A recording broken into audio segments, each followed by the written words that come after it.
Election commission के आंकड़े के मुताबिक 2024 के पार्लियामेंट इलेक्शन में हिंदुस्तान के अंदर 99 करोड़ 54 लाख वोटर्स थे, लगभग 100 करोड़ वोटर्स थे। उसके अंदर एसआईआर ऑलरेडी बिहार के अंदर 8 करोड़ लोगों का एसआईआर हो गया। बचे कितने अभी? 92 करोड़ लोगों का बचा है। 92 करोड़ लोगों के अंदर ऑलरेडी 2004 में जो एसआईआर हुआ था वो टाइम पे 72 करोड़ वोटर थे। उनको नया कोई डॉक्यूमेंट देने का जरूरी नहीं, उनको खाली फॉर्म फिलअप देके भर के देना है। उनका नाम नहीं निकालेंगे, उनके अंदर जो मर गए उनका ही नाम निकाल देते। 2004 में जो एसआईआर हुआ था वो वोटर लिस्ट के अंदर सभी का नाम रहेंगे, लेकिन और एक बार हमको फॉर्म फिलअप करके देना है। 2004 के बाद 21 करोड़ वोटर्स नया, पूरा हिंदुस्तान का डाटा बता रहा हूं मैं आपको, 21 करोड़ वोटर्स नए वोटर्स हो गए। वो नए वोटर को हमको और एक बार हमारा प्रूफ प्रोड्यूस करना है, वो या आधार कार्ड हो या हमारा डेट ऑफ बर्थ का जन्मदिन का सर्टिफिकेट हो, ये सभी दे के हम यहाँ के वोटर है बोल के बताना है। इसके अंदर जो भी डुप्लीकेट है वो अपने आप कट हो जाएगा। अभी BLO 2 का क्या काम है? हमको BLO 1 के साथ दोस्ती करना है, वो करेक्ट काम कर रहा क्या नहीं करना वो देखना है। BLO 1 को क्या करना है? तहसीलदार के साथ दोस्ती करना है, उनको रोज पूछना है आज कितने वोटर्स आए, कंप्यूटर के अंदर कितने फीड हो गए, ये रोज आपको तहसीलदार के साथ दोस्ती करके हमारा तालुका के आज कितना हो गए, कौन से बूथ के कितने आए, आपको हर एक घटना को बताना है। आज आपके कॉन्स्टिट्यूंसी में इतने वोट आए, इसके अंदर वोटर लिस्ट का भी कॉपी देते आप उनको, तो वो उनको बता के उसके अंदर कोई डुप्लीकेट ऐड हो गया क्या। जो सी वोटर है उसके बारे में हमको चिंता करने का नहीं, बीजेपी को जो वोट आने का है वही चिंता करना है। अभी राहुल गांधी पूरा देश में बड़बड़ाहट कर रहा है, क्या बोल के? वोट चोरी बोल के। क्यों कर रहा है? उनको बिहार के एसआईआर के अंदर जो रोहिंग्या मुसलमान थे, जो बांग्लादेश बर्मा से आए थे, वैसे लोगों का 65 लाख वोट, 8 करोड़ के अंदर 65 लाख वोट, यानी लगभग 10% वोट कट हो गए। इसका मतलब यह है कि अगर हम एक काम अच्छा करेंगे औराद के अंदर तो 2,10,000 या 20,000 के अंदर 22,000 वोट कट हो जाएंगे। वो 22,000 वोट कौन से हैं? वो पूरे कांग्रेस या दूसरे पार्टी को जाने वाले वोट है। जो भी वोट है बीजेपी का है वो ओरिजिनल वोट है, हमारे पास डुप्लीकेट कोई भी नहीं करते, डबल करने वाला कोई भी नहीं है बीजेपी के अंदर, लेकिन 99% पूरे डुप्लीकेट करने वाले कांग्रेस के हैं। अगर उनका 22,000 वोट कट हो जाएगा तो क्या फर्क पड़ता बोले तो गत इलेक्शन में प्रभु चौहान जी को 81,000 वोट पड़े थे और कांग्रेस वालों को 71,000 वोट पड़े थे। अब डिफरेंस क्या होता? वही इलेक्शन को अगर हम पकड़ेंगे तो इनको 81 पड़े तो उनको ओनली 51 पड़ता था। अगर ये वोटर लिस्ट पक्का रहे तो ये काम अभी हमको करना है। और ये खाली प्रभु चौहान जी को हेल्प नहीं होता, आगे आने वाले हमारे ग्राम पंचायत इलेक्शन है, जिला पंचायत है, तालुका पंचायत है, पट्टन पंचायत है, और मोदी जी का इलेक्शन भी 2028 में आने का है, वो इलेक्शन का भी बहुत जरूरी है। पूरा देश के अंदर ये अभियान चल रहा है, तो इसलिए BLO 2 के ऊपर बहुत बड़ा जवाबदारी है।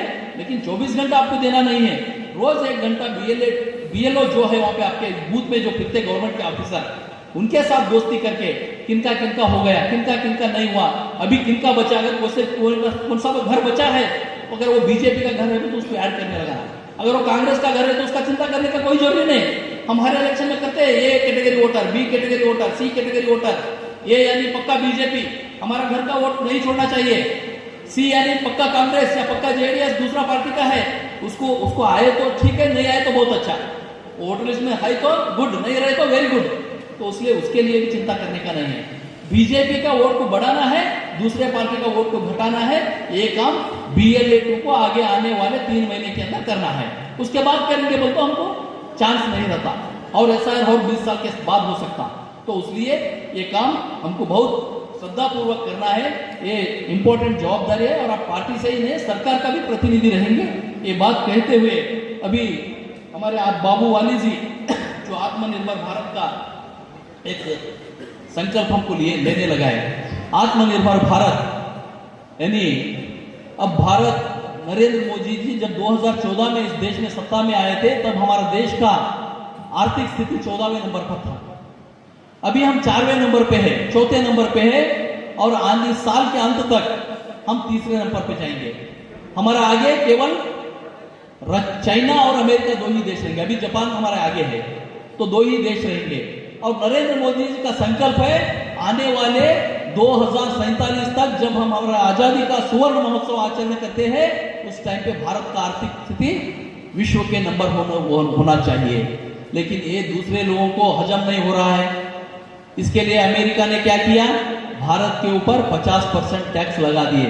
भारत का जो भी वस्तु अमेरिका को जाएंगे उसको 50% टैक्स देना, यानी 100 रुपया का अगर वो चीज है तो उसको 150 रुपया लेके खरीदी करना। तो वहां के ग्राहक खरीदी नहीं करेंगे, हमारे यहाँ के इंडस्ट्री क्लोज हो जाएंगे। तो इसलिए नरेंद्र मोदी जी क्या करे, पिछले बार एक बार हुआ था जब वाजपेयी जी प्रधानमंत्री थे, पोखरान में एटॉम बम स्फोट करे, एटॉम बम का टेस्ट करे। तो जब अमेरिका ने क्या किया, हमारे ऊपर प्रतिबंध लगा दिए, यानी भारत को हम कुछ भी नहीं देंगे, भारत से कुछ भी नहीं देंगे। अटल जी बोले हमको कोई जरूरी नहीं आपको देने का, हम चाहे तो आपके पास जो हिंदुस्तानी उनको भी वापस बुला लेंगे, हमारे पास बहुत शक्ति है बोल के बोले। तो कुछ दिन बाद अमेरिका खुद शर्म से वापस ले लिया। अभी प्रधानमंत्री जी भी बोले हम नहीं लेंगे। वो पूछ रहे हैं तुम रशिया से तेल मत खरीदी करो। अरे हम ग्राहक हैं, हम कहीं से भी खरीदी करते हैं, हम जहां पे हमको सस्ता मिल रहा, हमारा देश को अच्छा हो रहा है, वहां से हम खरीदी करते हैं। रोज बोल रहे हैं अगर रशिया से आप नहीं रुकाएंगे तो आगे और ज्यादा हम आपके ऊपर टैक्स बोलेंगे। तो नरेंद्र मोदी जी क्या करे, चिंता मत करो, हमारा देश का जो भी प्रोडक्ट है हमारे देश में उपयोग करेंगे, अगर तुम ज्यादा करेंगे तो हम उसको कम कर दें बोल के। जो जीएसटी 28% था, 18% था, वो पूरे स्लैब निकाल के 28% को 18% करें और बाकी के पूरे 5% करें। और कुछ चीजों को जो रोज उपयोग होते, फास्ट मूविंग कंज्यूमर गुड्स जो जिसको बोलते, उसको पूरा 0% टैक्स करें।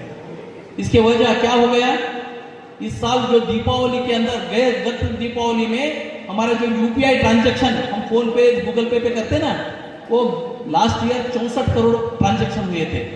इस साल 3 दिन दीपावली के अंदर 2,34 करोड़ यूपीआई ट्रांजैक्शन हो गए हिंदुस्तान के अंदर, लगभग 3 गुना से ज्यादा हो गए। ये नरेंद्र मोदी जी का शक्ति है। इस साल अकाल है, उसके बावजूद देश अमेरिका वाले हमारे ऊपर टैक्स ज्यादा करे तो भी ज्यादा बिक्री हो गया। शिवकाशी के अंदर हमारे फटाके बनते हैं, फटाके शिवकाशी के अंदर जितना खरीदी गत साल हुआ था, इस साल उसके 4 गुना फटाके शिवकाशी के अंदर प्रोडक्शन होके उसके सेल हो गए। ये चल रहा है। तो अमेरिका वाले को क्या है, भारत विश्व का आर्थिक शक्ति नहीं बनना।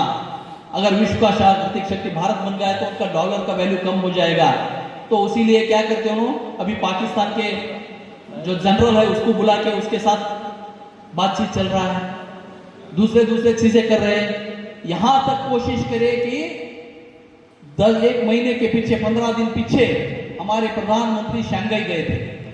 शंघाई में चाइना के अंदर एक सम्मेलन था, आप सब देखे होंगे। उस टाइम पे रशिया के प्रधानमंत्री व्लादिमीर पुतिन हमारे प्रधानमंत्री के होटल के सामने आके उनका कार रुका के 10 मिनट तक उनको वेट करके उनके कार में बिठा के आधा घंटा घूमे हुए।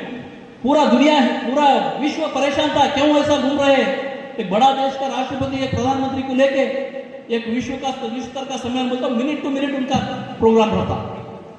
हमारे राज्याध्यक्ष आए तो ही हम मिनट टू मिनट प्रोग्राम देते। ये तो राष्ट्र के 2 राष्ट्र के बड़े लोग, उनका हर मिनट कहां पे जाना है उनके लिखे तो रहता, लेकिन दोनों आधा घंटा घूमे। क्यों घूमे बोले तो रशिया के प्रधानमंत्री को यह मालूम हो गया कि भारत के प्रधानमंत्री